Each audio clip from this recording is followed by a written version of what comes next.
Nga Parisi në Shkodër, një udhëtim artistik krejt ndryshe, i mbushur me emocione, erdhi për publikun shkodran nga soprania me famë botrore, Inva Mula.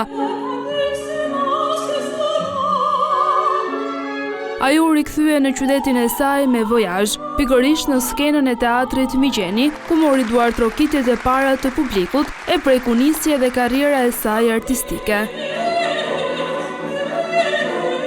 Në tingujt e orkestrës simfonike dhe shoqëruar nga pianisti e njohur Genc Tukiçi, Mula interpretoi një përzgjedhje të kryeveprave të muzikës klasike franceze, si edhe këngë tradicionale shqiptare. Dhe ne në këtë udhëtim erdhëm për ta sjellë këtë muzikë, për ta sjellë në Shkodër dhe ballafaqjuam me muzikën e madhe shkodrane. Edhe u kuptua që kur është arti i madh nuk ka kufi, arti i madh nuk ka gjuhë. Një treshe shkodrane së bashku me dirigjenten Elda Laro i dhuruan qytetit të tyre një mbrëmje plot emocione.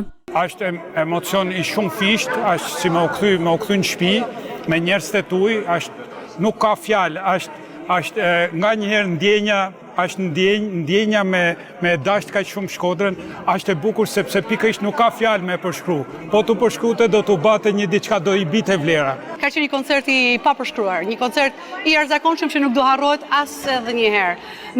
Me pas Inva këtu edhe Genc Tukiçin, me të vërtetë është një diçka prallore edhe unike.